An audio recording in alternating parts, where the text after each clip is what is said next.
प्यारे बच्चों, मैं आपका सामाजिक विज्ञान विषय अध्यापक के गौतम आपके सामने 3 अक्टूबर 2020 की वर्कशीट नंबर 39 लेकर आया हूं। आज का टॉपिक है चैप्टर 5 प्राकृतिक वनस्पति तथा वन्य प्राणी। भारत में प्राय औषधियों के लिए प्रयोग होने वाले कुछ पौधे जैसे सर्पगंधा, जामुन, अर्जुन, बबूल, नीम, तुलसी, कचनार आदि पाए जाते हैं, जिनसे हम अपनी औषधियाँ प्राप्त करते हैं। भारत विभिन्न प्राणी संपत्तियों से धनी है। हमारे भारत में लगभग 90,000 प्रजातियाँ पाई जाती हैं। देश में 2,000 से अधिक पक्षियों की प्रजातियाँ पाई जाती हैं, जो कि विश्व का 13% है। यहाँ मछलियों की 2,546 प्रजातियाँ पाई जाती हैं, जो संपूर्ण विश्व का लगभग 12% है। भारत में विश्व के 5 से 8% तक उभयचर, सरीसृप, रेंगने वाले तथा स्तनधारी जानवर भी पाए जाते हैं। भारत में स्तनधारी जानवरों में हाथी सबसे अधिक महत्वपूर्ण है, जो कि असम, कर्नाटक, केरल जैसे उष्ण और आर्द्र वनों में पाया जाता है। प्यारे बच्चों, 1972 में भारत जीव सुरक्षा अधिनियम लागू किया गया था, जो अपने आप में एक बहुत ही महत्वपूर्ण प्रश्न है। भारत विश्व का ऐसा अकेला देश है जहां शेर तथा बाघ दोनों पाए जाते हैं। ये बहुत गौरवान्वित होने वाली बात है। भारत शेरों का सबसे बड़ा प्राकृतिक वास स्थल गुजरात के गिर जंगल में है। बाघ मध्य प्रदेश तथा झारखंड के पश्चिम बंगाल के सुंदरवन और हिमालय क्षेत्रों में पाए जाते हैं। भारत की नदियों, झीलों तथा समुद्री क्षेत्रों में हमें मगरमच्छ, घड़ियाल तथा विभिन्न प्रकार के कछुए मिलते हैं। घड़ियाल मगरमच्छ की प्रजाति का एक ऐसा प्रतिनिधि है जो केवल और केवल भारत में पाया जाता है।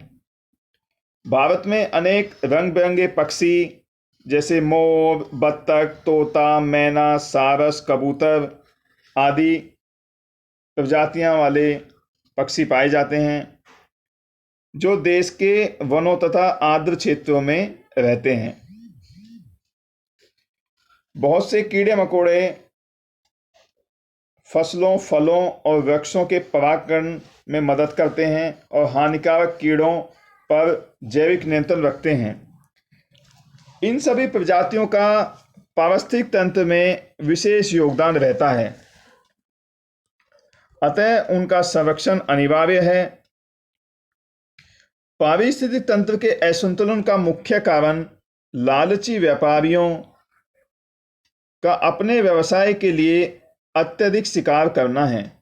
रासायनिक और औद्योगिक अपशिष्ट तथा तेजाबी जमाव के कारण प्रदूषण, विदेशी प्रजातियों को प्रवेश, कृषि तथा निवास के लिए वनों की अंधाधुंध कटाई, ये सभी हमारे पारिस्थितिक तंत्र को बिगाड़ रहे हैं, इसमें असंतुलन पैदा कर रहे हैं। किसी भी क्षेत्र के पादप तथा प्राणी आपस में तथा अपने भौतिक पर्यावरण से अंतर संबंधित होते हैं।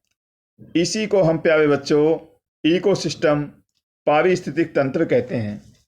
जब धरातल पर एक विशेष प्रकार की वनस्पति या वन्य जीवन वाले विशाल पारिस्थितिक तंत्र का निर्माण होता है, तो इसे हम जीवोम कहते हैं।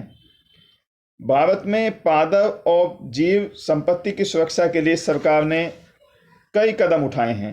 नंबर 1, देश में 18 जीव मंडल निचे हैं, जो कि आरक्षित क्षेत्र कहलाते हैं। इनमें से 10 सुंदरवन पश्चिम बंगाल में है, नंदा देवी उत्तराखंड में है, मन्नार की खाड़ी तमिलनाडु में है, नीलगिरी केरल कर्नाटक में है, नाकवे, ग्रेट निकोबार, मानस, सिमलीपाल, पंचमढ़ी, अचकन अचनक मर अमरकंटक की गणना विश्व के जीवमंडल निचय में की गई है। सन 1992 से सरकार द्वारा पादप उद्यानों को वित्तीय और तकनीकी सहायता देने की प्लानिंग की गई है। भारत संरक्षण, गेंडा संरक्षण, भारतीय भैंसा संरक्षण, पारिस्थितिक तंत्र के संतुलन के लिए कई योजनाएं बनाई गई हैं। हमारे भारत में 105 राष्ट्रीय उद्यान, 535 पक्षी आश्रय तथा कई चिड़ियाघर राष्ट्र की पादप और जीव संपत्ति की रक्षा के लिए बनाए गए हैं। तो प्यारे बच्चों, नीचे आपके 5 प्रश्न दिए गए हैं, जिनका उत्तर जो मैंने ऊपर व्याख्या की है उसके आधार पर आपको बताने हैं। जैसे पारिस्थितिक तंत्र से आप क्या समझते हैं। प्रश्न नंबर 2, भारतीय जीव सुरक्षा अधिनियम कब लागू किया गया? अभी मैंने आपको बताया था 1972। जीवों का संरक्षण क्यों आवश्यक है? क्योंकि पूरे पारिस्थितिक तंत्र को बैलेंस बनाने के लिए, संतुलन बनाए रखने के लिए पारिस्थितिक तंत्र का भी बने रहना बहुत जरूरी है। प्रश्न नंबर 3, भारत सरकार द्वारा पादप और जीव संपत्ति की सुरक्षा के लिए उठाए गए प्रमुख कदमों को बताइए। तो भारत सरकार ने, ऊपर मैंने बताया भी, कई सारे महत्वपूर्ण कदम उठाए हैं। उन सभी को इस प्रश्न के उत्तर में आपको लिखना है।